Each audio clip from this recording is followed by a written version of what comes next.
Қайырлы күн, қымбатты тыңдармандар.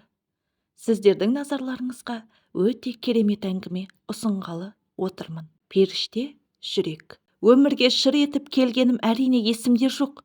Есімде қалғаны мейірімді бір адамның алдында отырмын. Байқауымша, ол менің нағашы әжем. Менің аяғыма лақауыз деуші еді. Ол кезде соны кигізіп отырды. Сонда мөлшермен мен 2 жасқа толмаған кезім-ау. Бірақ әжем, қағілез болатынсың, 1 жастан аспай жүріп кеттің дейтін. Әжемнің алды кең жайлау. Сол кезде маған ол кісі үлкен, алып сияқты көрінетін. Кейіннен естігендеріме қарағанда әкем күні бойы ұста дүкенде темір ұстасы болып жұмыс істейді. Анам колхоздың жұмысынан бір бас алмайтын болса керек. Шейіттей бала-шағаға қарайтын уақыттары жоқ. Тіпті ауылдың шолақ белсенділері 60-қа таяп қалған әжем де жұмысқа шық деп қоқаңдай берген соң, бізді көрші үйдегі бүкіл ауылдың баласын бағатын бала-бақшаға апарған көрінеді. Қайбір бала-бақша ғой дейсің, апарып қозыларды қораға қамағандай кіргізіп кете беретін шығар. Бұларды қарағанша жұмысқа шыққаным артық дейтіндер көрінеді. Дүрияш апам мені соған дайындап жатқан кез-ау. Ар жағы есімде жоқ. Әжемнен естуімше, соғыс уақытында шашал десе бас алуға бар. Әпер бақан бригадир егіс басында күндіз орақ орып, түнде кетпен шабатын әйелдерді құлша жұмсап, тіпті босанған әйелдерді баласының кіндігін кесіп, табылған шүберекке орап, жатқызғанша қамшысын үйіріп, асықтырып тұрады екен. Жан ашып, кемегдегінің жаны бір деп, бір-бірінің сөзін сөйлеген, қарсылық білдірген әйелдерді ат үстінде тұрып, қамшымен тартып та жіберетін болған. Жүкті келіншектер босана қалса, баланың кіндігін байлау үшін қалталарына кендір жіп салып жүретін көрінеді. Күннің шыжыған аспаны айналып жерге түсердей, ми қайнатқан ыстығында еріндері кезеріп, тоз-тоз болып жүрген әйелдер көз алдыма елестейді. Қазір бұл әңгімелер менің ойыма түссе денем тітіркенеді. Сол кездегі жансебіл аналарды, әжемді қатты аяймын. Қашанғы шыдасын, бір күні арқасынан қамшы батқан ауылдың бір адуын әйел жалт бұрылып, қамшыдан шап беріп ұстап, жұлқып қалып, бригадирді атынан жерге бірақ аударыпты. Өші кетіп, әбден зығырданы қайнап жүрген әйелдер жабылып, жұдырықтап біраз қыспаққа алып, басын әрең арашалап алған шолақ белсенді аз да болсын аяғын тартқан еді дейтін әжем. Бүкіл әйелдің намысын жақтап, сөзін сөйлеген осы әйел, әжем айтқандай маған сол кездің батыры секілді елестейтін. Әжемнің айтқан осы әңгімелері бала да болсам жадымда сақталып қалыпты. Одан кейінгі есімде қалғаны, шешем мені білегіне отырғызып көтеріп тұр. Еш нәрсеге зауқым жоқ. Ештеңені жақтырмай шылап тұрмын.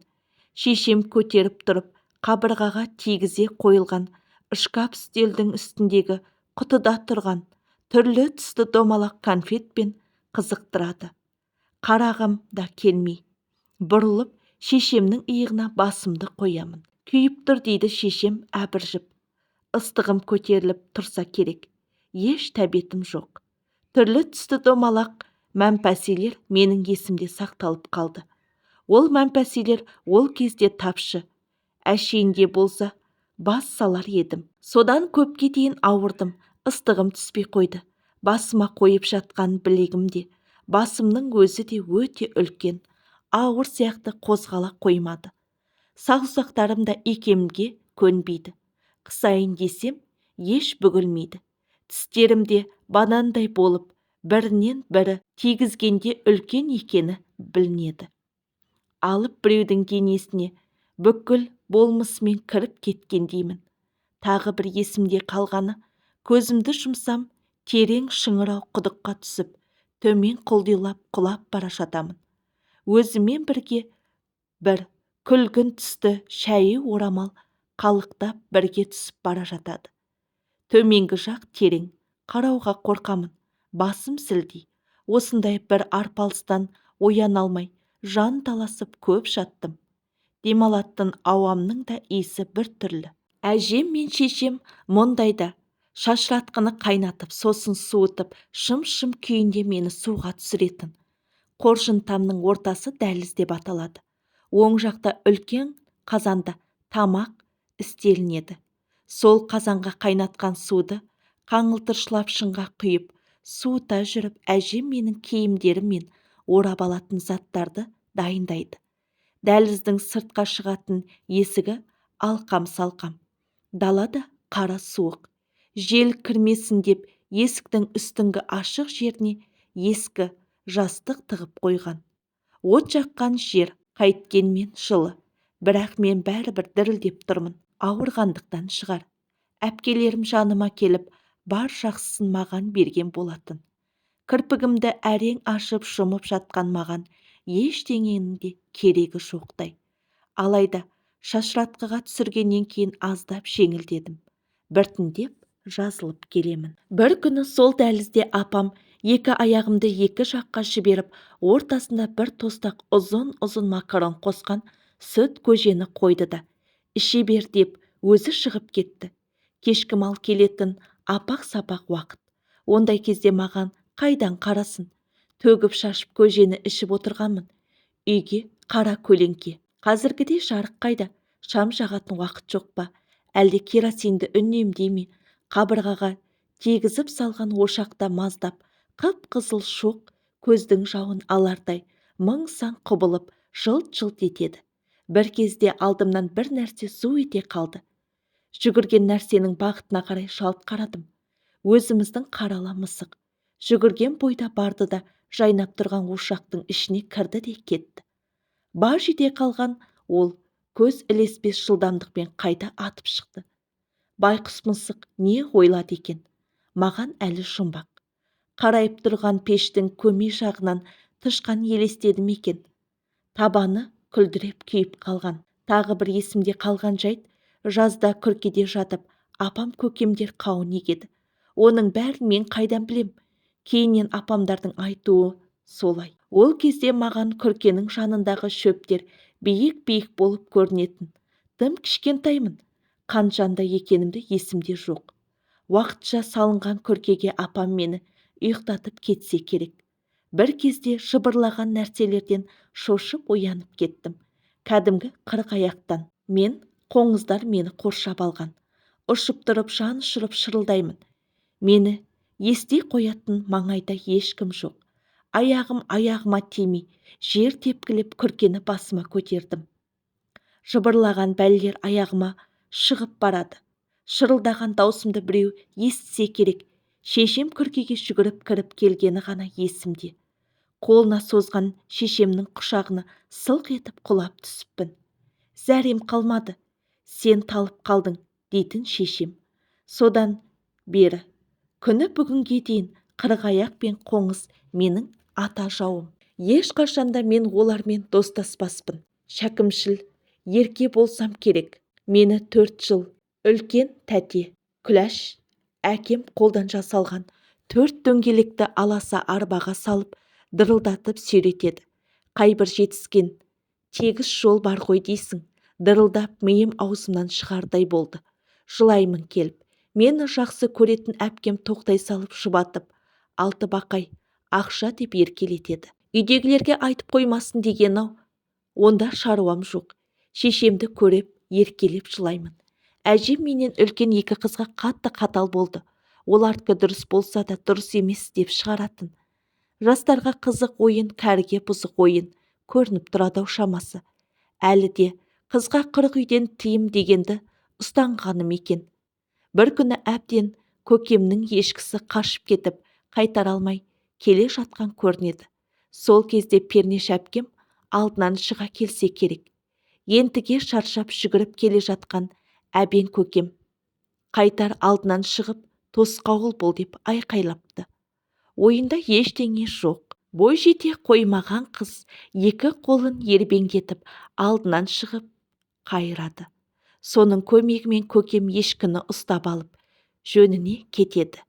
Сол кезде әжемнің ашуланғанын көрсең, ешкі қайтар деген кім бар саған? Қыз басыңмен қайтар десе қайыра бересің бе? Ербең етіп ел-жұртқа масқара болып жерге кіріп кете жаздадым деп, әпкеме біразға дейін қомпылдап ұрсып жүрді. Расында шашы да дұрыс таралмаған үлкен қыздың сепсең қағып ешкі қайтаруға шыға келгені ерсі көрінген болу керек. Бұл оқиғаны әпкем әлі ұмытқан емес. Ал мені әжем ешқайдан тастамай ертіп жүретін. Мен үйдің 5-ші перзентімін. Үлкен 2 ағамнан кейін 2 әпкем, сосын менмін. Менен кейін 3 жылдан кейін шешем тағы қыз тапты. Тағы да қыз болды деп әкем өкпелеп әкелген. Аңдарын елге таратып, міне осыған қалжалан деп ақ бөкенді аттан түспестен лақтырып қалған екен. Мұны көріп тұрған нағашы әжем: «Ей қарағым, кеу бала, менің қызым ұл тапқанда керек, қыз тапқанда керек болмай қалды ма? Сол қалжаңды» деп өктем үн қатты. Содан әкем әжемді сыйлағаннан кішкене шөңге келіп малын сойып шешемді қалжалаған екен. Құдай келесісін ұл етсін деп ырымдап ұл болсын қойды. Құдайдың құлағына шалынғандай 2,5 жылдан соң шілде айында таңмен таласып әкемнің көптен күткен арманы Таңа татты ұлы дүниеге келді. Әкем марқұм қуаныштан жүрегі жарылардай мал сойып күллі ауылға той жасап берді. Апама да көп айқайлап ұрса бермейтін болды. Ал әжемді қатты сыйлайтын. Жасында ұлша киініп ерке өскен апам бір күні әжемді ренжітіп қойған болу керек. Күні жалғыз қызына қараған қам көңіл әжем байқұс тымырайып үндемей отырып әкем аңнан келгенде алдынан шығып: «Ана әйелің маған ұрысты» деп өз қызын өзі күйеу баласына айтып беріпті. Көкем үйге ашуланып келіп: «Сен ол мүсәпір кемпірден нең бар ей, а?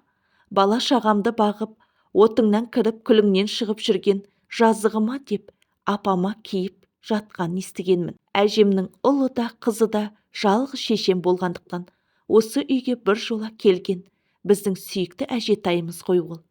Әжем мені ертіп алып әңгіме айтқанды жақсы көретін. Екеуміз үйдің артында ағып жатқан кішкентай арықтың жанында көктемде қозы бағуға шығатынбыз. Торғайлар шырылдап құлаққа жағымды естілетін осы бір тамылжыған сәт ойымнан кетпейді. Енді өсіп келе жатқан жап-жасыл көгалдың арасынан қылтиып кішкентай сары гүлдер көрінеді. Кішкене арырақтау барсақ ақ бәйшешектер кезігеді. Мен қуана теріп шешеме әкеліп берем. Тағы да біраз жүрсек, ескі бұзылған машина комбайнның сынығын бөлшектер жататын. Баламыз ғой, сылдырап жатқан комбайндарына шығып соғыс деп ойнайтынбыз. Ол жерде өтел деп атайтын. Соғыстың аты өшсін деп ауыздарың алмаңдар деп соғыстан әбден зәрезеп болған сол кездегі үлкендердің қай-қайсысы да бұл тақырыпты ұнатпайтын. Қозы бағып жүріп әжемнің әңгімелерінен есімде қалғаны: әжем оны 2 құрсақ көтерген соң бәрі әртүрлі себептермен қайтыс болып, менің шешем Патима ғана қалыпты. Оның өзін әулиелерге түнеп жүріп, түсінде ақбоз атқа мінген бір кісі Қоштай атамызға үкі беріп, бұрылып кете бергенде: «Мен үкі алатын әйел емеспін, алмаймын үкіңді» деп айқай салыпты. «Алсаң да алмасаң да бұйырғаны осы» деп атын тебініп кете барған екен. Сол үкі сенің шешең Пәтима ғой дейтін. Қоштай атамыз жалғызым деп Патиманы ұлша киіндіріп, ұл секілді өсіріпті. Маған ол кезде бұл әңгімелер ертегі сияқты көрінетін.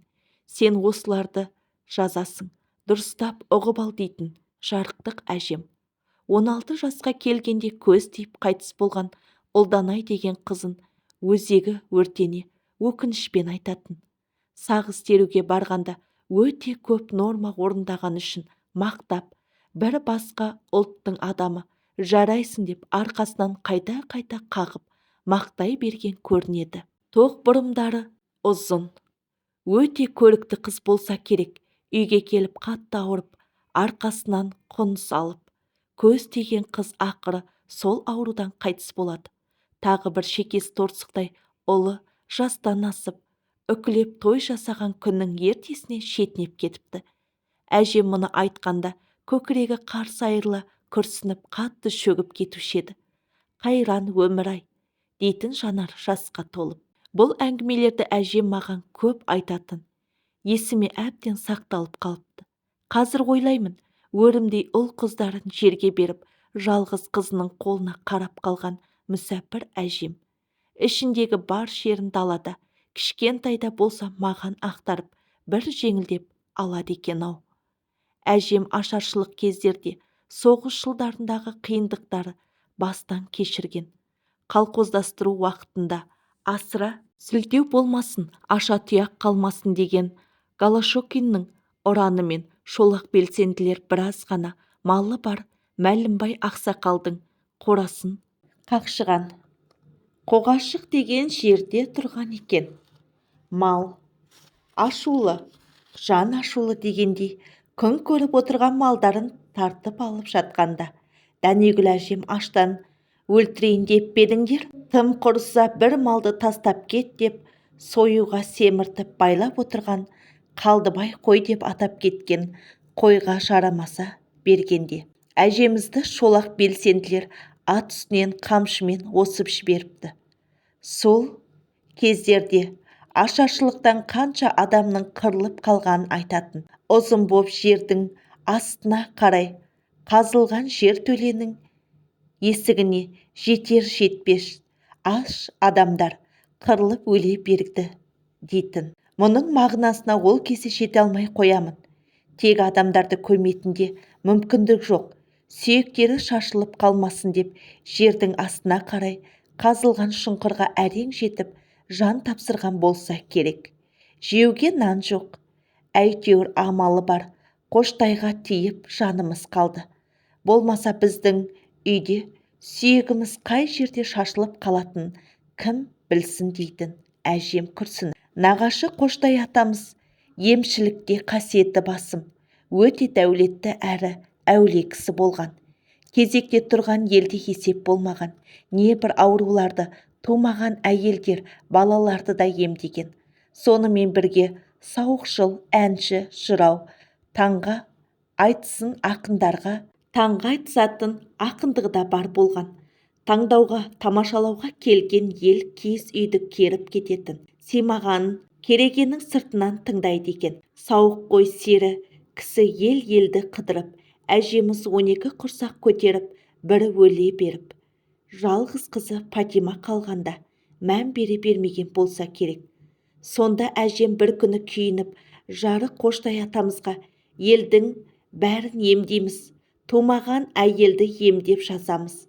Бізде әулие әмбеге барып, дұрыстап көңіл қойып емделсек, бір ұлды болар медік десе, Алланың ісіне қарсылық таныттың дегенде, қатты ашуланған Қоштай атам Дәнегүл әжемді дедектетіп өзенге қарай сүйрей жөнеліпті. Әжем қатты қорыққаны сондай, қазір мені өзенге лақтырып жібереді деп ойлап, дір-дір етіп үндемей жетегіне ере беріпті. Солға қарай өзінің ағысымен ағып жатқан өзен кенеттен қап-қара боп бұрқанып кері қарай аққан өз көзімен көрдім. Астапыраллай, содан кейін шағымды ашпайтын болдым. Қожайынға дейтін әжем. Қоштай ата дүниеден қайтқанда Құдайдың құдіретімен зираттың басында 3 күн бойы шырақ жанып тұрыпты. Бұл әңгімелер менің бала көңілімде ертегіде елестеп, Қоштай атамның биік тұлғасы жүрегімде мәңгі сыйынатын пірімдей болып қалып қойды. Қоштай атамның бойындағы осы ақындық, әншілік, өнер шешемде болған. Той бастап беріп келдім. Маған мынандай көйлек кигізді деп, бетінің ұшына қан жүгіріп, желпініп келетін. Кейде той жиыннан пәтер нанның ортасына үйле салынған палау, бір уыс кәмпит әкелетін. Апамыздың базарға жібергендей күтіп әкелген той сарқытын біздің таласа жегенімізді қызық көріп қарап отырушы еді. Кейде мұның бәрі қарыз ғой дейтін. Мағынасын ол кезде түсінбейміз. Мен кеткенде осылай жиын өткізесіңдер, болмаса осындай той жасайсыңдар деген екен ғой. Шешемнің аманатын орындаған шығармыз деп ойлаймын. Таң атпай ауылдың жас балалары, келіндері шешеме келіп, балаларының жабысқан жауырынын создырып, ауырған тамағын бастырып кететін. Ол бала қайта тамағы ауырмайтын деседі. Бұл да әкесінен дарыған қасиет болар. Ақырбайдың үмбетінен тараған Мәлімбай, Дәнегүл әжемнің әкесі, шешесінің аты Бұла Бике. Дәнегүл менің анам, Патиманың шешесі. Мәлібайдың Қожай, Ысқақ, Оңалбай деген ағасы менен Жұмакүл атты қарындасы болған. Қожайдың әлі шері деген баласынан кейін туған Қаламқас әжемді өз басым көріп өстім. Қаламқас әжем арқасына 5 жасар шамасы Исабайды арқалап алып, сонау жерден біздің үйге қыдырып келетін. Әжем екеуі әңгімелерін айтып, бір ауылда тұрса да, кейде қонып қалатын. Кейде әжем мені ертіп алып, Қаламқас әжеміздің үйіне қонатынбыз. Шүйкедей ғана әңгімешіл кісі еді. Исабай кейіннен менімен бір класста оқыды. Өте ерке, бұзық бала болды. Мен әжеммен қыдырып болғанда тиіспей қалмайтын. Кейін осы күндерді еске алғанда, сен кішкентай әдемі қыз болатынсың.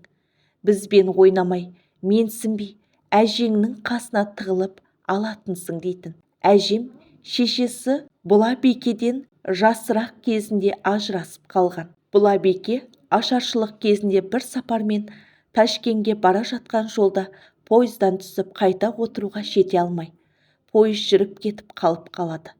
Содан адасып қайта қайтаруға қаржы жоқ. Сол жоқтыда бір жола қалып, біреуге тиіп кетті ме деген қауесет тараған.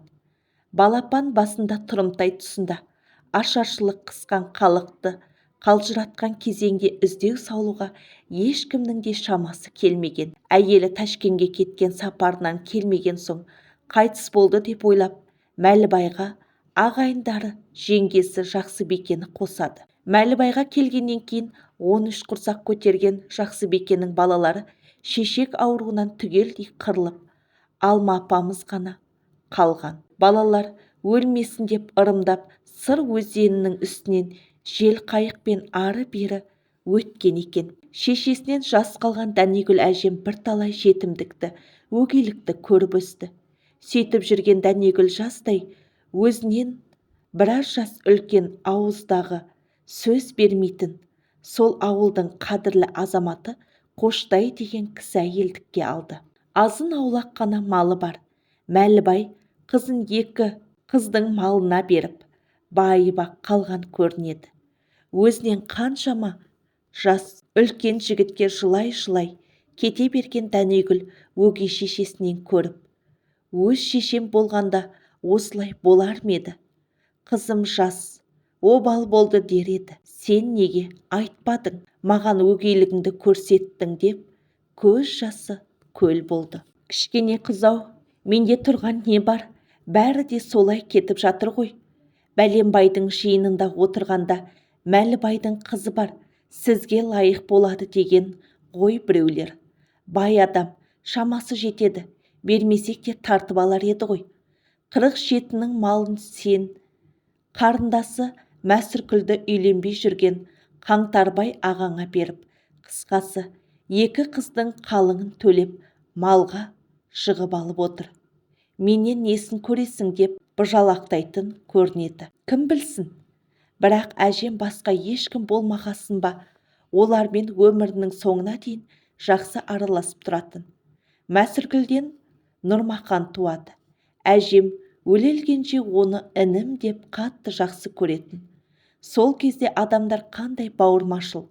Сол Нұрмақан көкенің үйіне біз де жиі барушы едік. Әйелі Разия апа. Әжемді апамды қатты сыйлайтын. Разия апамның 10 баласы бар. Батыр ана. Базаркүл екеуміз қатармыз. 1 жас қана үлкен шығар. Бәрі жұмыста. Базаркүлдің шешесі тігіп берген әдемі көйлегі бар болатын. Етегінің төменгі жағында жағалай ром тәріздес суреттер бар.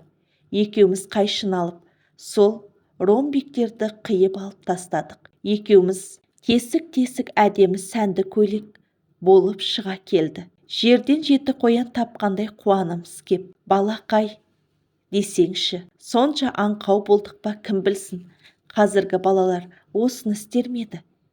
Рәзия апам келіп, помидор қиярдан ащы тұщы салат жасап, мәре-сәре боп тамақ ішкелі жатқанда, бұл әдемі тыныштықтың бұзылуына Базаркүлдің кіші сіңілісі Гүлсара себепші болды. Жаңағы біз өзгешілік енгізген көйлек туралы апасына айтып қойыпты. Көйлекті көрген апам астан-кестен ашуланып, самаурудың қызып тұрған шымшуырынмен сабадай кеп, мен де қыпылдап отырмын. Өйткені менің де үлесім бар ғой. Бірақ апам маған ләм деген жоқ. Дым болмағандай тамағымызды беріп, шәйімізді құйып, әңгімесін айтып отыра берді. Арасында мен таңның атысынан дірден қағып, осылардың көйлегі бүтін, тамақтары тоқ болсын деп жүрем. Бұлар бүтін киімді тұқымың жайылғыр дегеннен тәртіп темірдей. Нұрмақан көкем көп нәрсеге араласа бермейтін.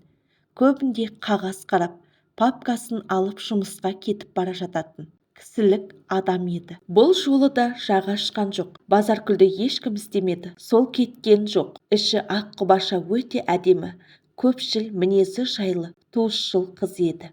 Мен тамақ ішіп болып, елдің бәрі өз шаруасына алданып кеткен кезде шыдамай іздеп шықтым. Үйдің қабырғасы бітетін жерде бір қуыста жылап отыр екен. Өксігі әлі басылмаған, көзі ісіп кетіпті.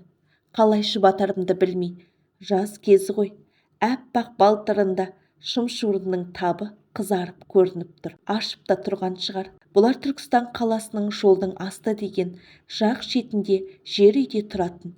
Есік алдындағы айдай бақшада неше түрлі жеміс ағашы өседі. Рәзия апамыз тілі майда, ұлты татар болса да, туыстары қатты сыйлайтын, кең пейіл, жақсы кісі. Алайда бүгінгі қылығына кейін іш тартып қалдым. Қазір ойлап отырсам, бала-шаға бағудың ауыртпашылығынан, күнделікті өмірдің тауқыметінен шаршайтын. Сол себепті де балалар тәрбиесіне қатаң қарайтындығын түсінгендеймін. Менің әкем ұста дүкенде ұзақ жылдар жұмыс істеген.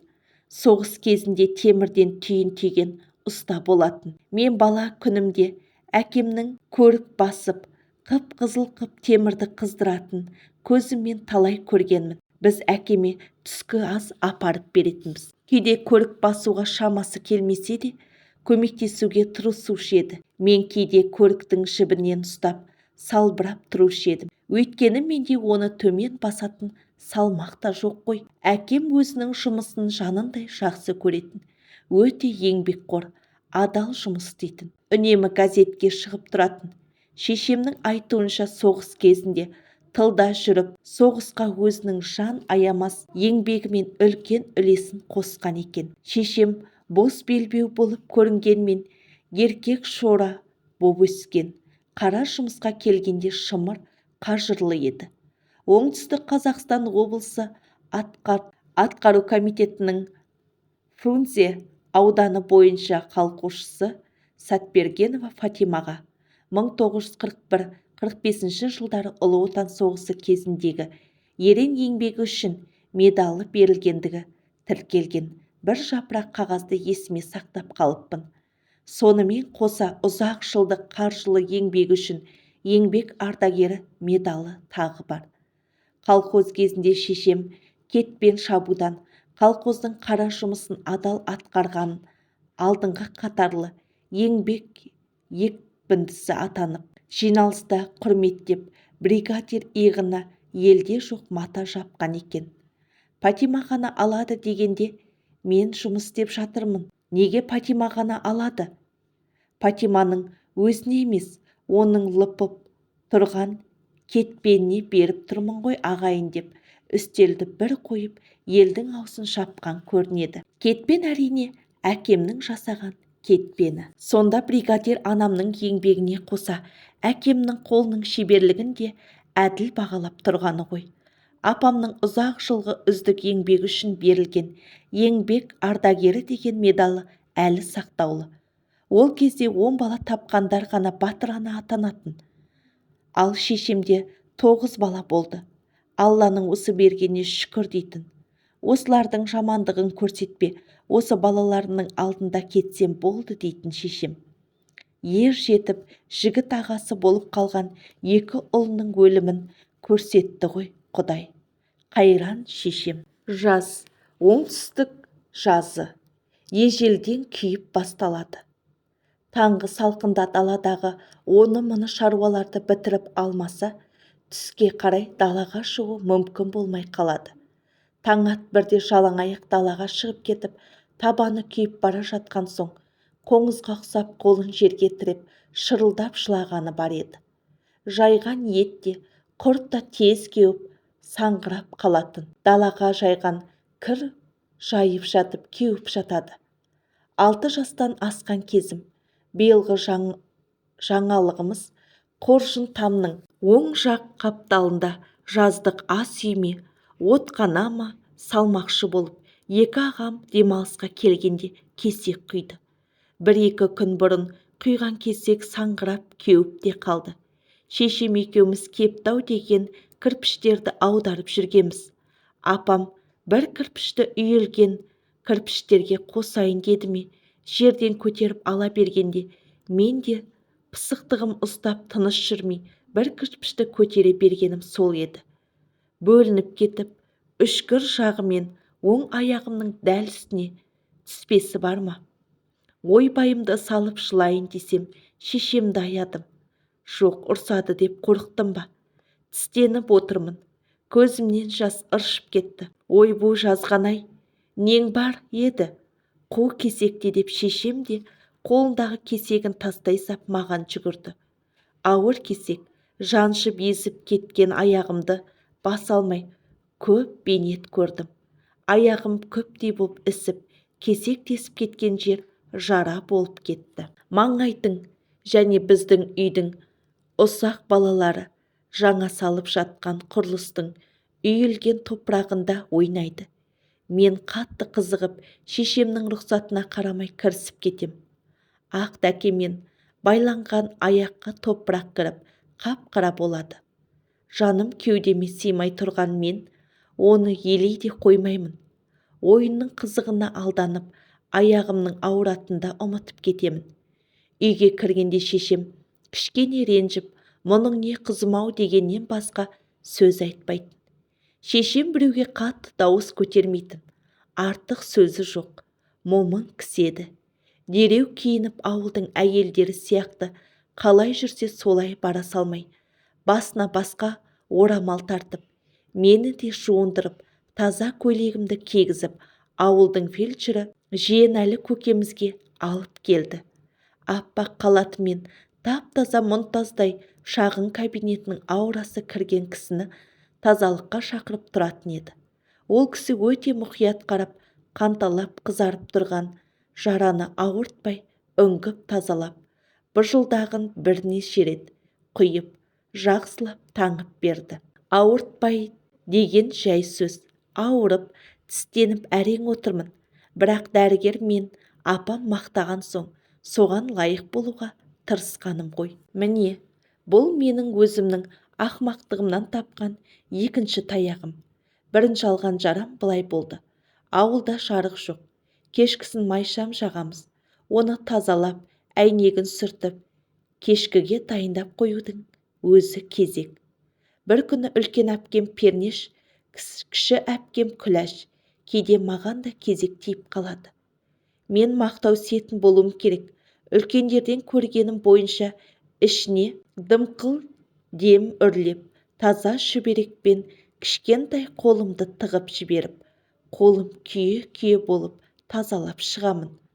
Сол шамды жағып, бір класқа биыл барған Күләш әпкем әліппесін алып сабақ қарай бастады. Әпкем менен 4 жас үлкен, ескерсек, Мен сонда 3 жастағы таза ақмақтың өзімін. Осының бәрі қазіргідей есімде. Қоржын тамның кішкентай бөлме деп аталатын жағында бәріміз шүпірлеп, шамның айналасында жерде отырмыз. Үлкендер кейін бүкіл әулетті сол асырайтындай оқымысты әпкемнің сөзін сөйлеп, былай кетіңдер, сабақ қарасын деп, Күләш та кітаптарын ұстатпай, тіпті өзінше болып қалады. Қызығып өліп барам, кітапты ұстап көргім келеді. Әліппені оқып болып, оң жағына ысырып қойған кезде кітапты жайлап ала бастағанмын. Күләш байқап қалып кітабын тартып алмақшы, мен жабысып жылай берем. Ол әрине менен бақандай 4 жас үлкен. Күшке салып тартып кеп қалғанда, сол жақ қолымның үсті быж етіп қызып тұрған шамға күйді де қалды. Зорлықшылдығымның жазасын осылай алдым. Кітапты ала алмаған қорлыққа шамның ащы күйігі қосылып, төбесі аласа үйді басыма көшіріп астан-кестен жыладым-ай кеп. Біреудің бір нәрсесін тартып алуға болмайтын өмір сол кезде үйреткен екен ғой. Жарау боп кетіп әбден бейнет көрдім. Қасиетіңнен айналайын, туған жердің топырағы-ай, дәрігеріңді қойшы, сол деп әжем дәл жараның үстіне топырақ сеуіп қоятында. Жатқан бір шүберекті жыртып алып таңып беретін. Содан қалған естелік сол қолымның үстінде бармақтай таңба қалды. Қолым баяғыда жазылып кеткен, енді аяғым онша жазыла қойған жоқ. Үйде отыру қандай қиын, ішім пысады. Қашанғы қасымда отырсын, бәрі менен безіп ойнауға кетеді. Қарап отырмаймын деп, босағада жатқан сыпыртқыны алып, үйді сыпыра бастадым. Үй ыбырсып кетіпті. Жинап жүрмін жеген жай сөз ғой, жүре алмаймын. Бір аяғымды сүйреп басып отырып жинаймын. Бір кезде даладан сымбырлаған бөтен біреу шешемнің даусы естілді. Жоқ, алтынды биыл сабаққа бере алмаймын. Әлі ерте, 7-ге толған жоқ. Оның үстіне аяғы жарамайды. Кесек түсіп кеткен дейді шешем ағынан жарылып. 6-дан баяғыда асып кетті. Сентябрьге дейін жазылар деп мұғалім де қоймайды. Ақыры шешем жеңген болу керек. Әңгіме тоқтап қалды. Дарбазаның шиқ еткен дыбысы естілді. Шіркін, сабаққа барғым келді. Мұғалім апайды көргім келді. Барамын деп айқай салуға дәрмен жоқ. Сыртқа шыға алмаймын. Бір кезде шешем кіріп келіп, қолымда сыпыртқы үй сыпырып жүрген мені көріп, мақтауымды асыра кетті. Түскі тамаққа отырғанда әңгімесі сол болды. Мектепке биыл бармайды деді. Мұғалімге деп оны да қосып қойды. Осы сәтте аяғымды жаралап алғаныма қатты өкіндім. Мектепке сондай барғым келді. 4-5 жасымда Күләш әпкем мені жаңа жыл кезінде мектепке алып барған. Партаға алғаш рет отырып кластарды аралап мәз болып қалдым. Кейіннен әпкемнің айтатыны, өзі киімін жұқа болды ма білмеймін, қатты тоңып дірілдеп жүрдің. Сөйтіп жүріп, партаның топсалы есігін ашып жауып, бір партаға отырып қызық көріп қуанасың. Үлкен әсермен қайттың дейтін. Үйге кеп соны жырқып апама айтып беріппін. Тегі жаңа бір нәрсеге қатты қызығушылығым, алған бетімнен қайтпайтындығым, жаңалыққа жаным құмарлығы сол кезден-ақ қалыптасқан болса керек. Қатты тоңғаным есімде. Сонымен мектепке бармайтын болдым. Оның үстіне 7-ге әлі толған да жоқпын. Бұл менің өмірімнің алғашқы кедергілерінің бірі болды. Өзімнен кейінгі сіңілім ұл болсын менен тура 3 жас кіші. Шешемнен аумай қалған сары. Ұл болсын туғанда есімде қалғаны, шешем көйлегінің жеңін түріп тастап, аппақ білегін жарқыратып үлкен қалайы тазикпен кір жуып отырған. Әжемде бір нәрсе істеп жүр. Күн суық, көмей пеште гүрілдеп от жанып жатыр. Екі шетте бөліске керует. Апам кенет қатты ауыра бастады. Әкем таң бозынан аңға кеткен. Әп сәтте әжем үлкен ағайым үйдің ортасына арқан керіп қойды. Неге? Не білеміз? 3 жасар баламын. Шешемнің безек қаққанына жаным ашып, қасына барған болуым керек. Ағам көтеріп алды да оң жақта тұрған жүк жиналған жұмсақ кереуетке лақтырып кеп жіберді. Екі әпкемнің ортасында топ ете қалдым. Содан жаттық. Олар маған кішкентай бала туралы ертегі айтты. Содан ұйықтап кетіппін. Оянсам қас қарайып қалған-ау, әкем келіпті. Қабағы онша емес. Кейіннен естіп жатырмын, 4-ші қызға кейістік білдірген әкем біраз қомпылдап барып басылса керек. Артынан ұл болсын деген үміт пен аты ұл болсын болғанын жоғарыда айттым. Енді шешем жаңа туған қызға қарайды. Мен әжемнің құшағына кетемін. Маған шешемнің қасынан шығып, әжемнің құшағына бару қиынға түскен жоқ. Өйткені ол кісі мені қатты жақсы көретін. Ұл болсын туғанда әжем тура 60 жаста екен ғой. Жүрісі ширақ, таза, киген киімі мұнтаздай, имек мұрынды, бидай өңді келген. Көп үндемейтін кісі болатын. Әжемнің құстың жүнінен жасалған мамық төсегіне жату бақытты екеннің бәріне бұйыра бермейтін. Мен 2,5 жылдай сол әжемнің мамығында жаттым. Мүмкін әлі де жата берер медім. Әжемнің армандаған ұлы Таңат шілде айының 10-ына қараған түні таңға жуық дүниеге келді. Енді апам ұлбосынға қарай алмайды. Ол әжемнің қасына келеді. Ал мен әжемді ұлбосынан өлердей қызғанам. Әжемнің ар жағына мен де жатамын. Ұйықтап қалғанда ғана үлкен әпкем өзінің қасына алып кетеді екен. Ояна салып әжемді іздеп ойбайымды саламын. Баланы оятасың деген талай ескерту де алдым. Таңат өте ардақты бала болды. 2 ұл есейіп кетті. Содан кейінгі 4 қыздан соң арманда жүріп көрген ұлды бәрі де әлпештеп, басынан құс ұшырмайды. Бәрінің жаны соның үстінде.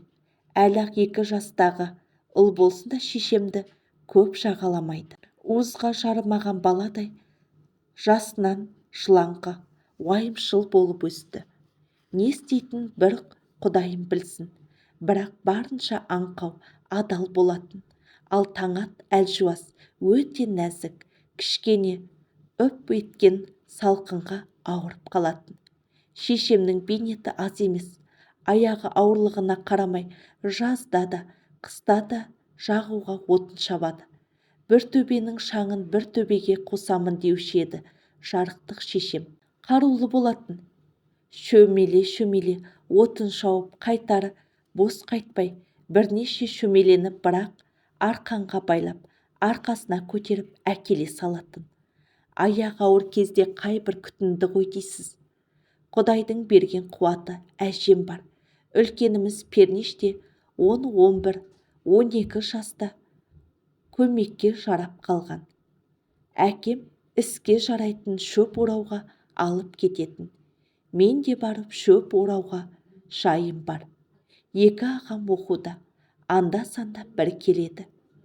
Келсе де әкем ұлдарын көп жұмысқа сала бермейтін еді. Әкем серлеу, көбіне жұмыстан қалт еткен уақытқа атқа мініп, қан сонарға кететін.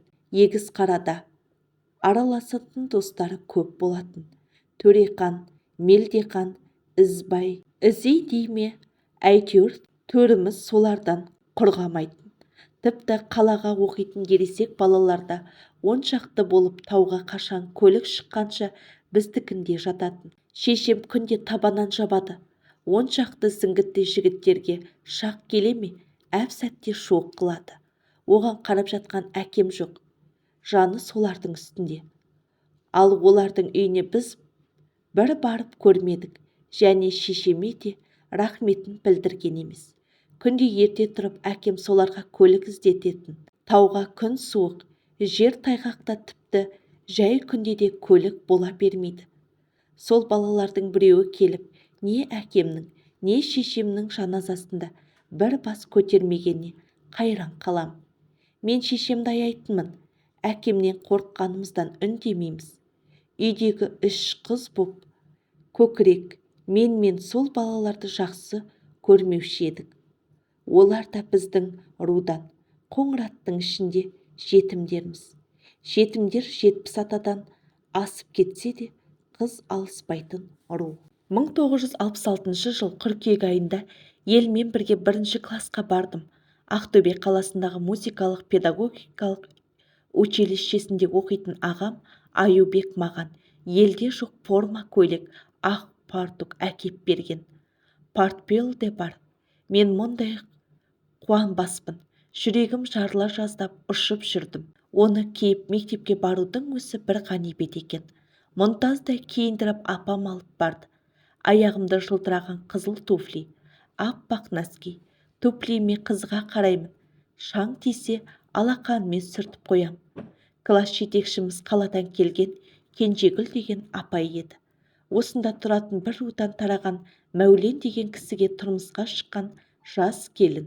Ұзын бойлы, беті сопақтау келген, ат жақты, қыр мұрынды, сабырлы кісі еді. Бәрімізді жылы қарсы алады. Өте кішкентай болған жоқпын. Сондықтан болар, екінші қатарға отырғызды. Менің киімде киім көп, ешкімде жоқ.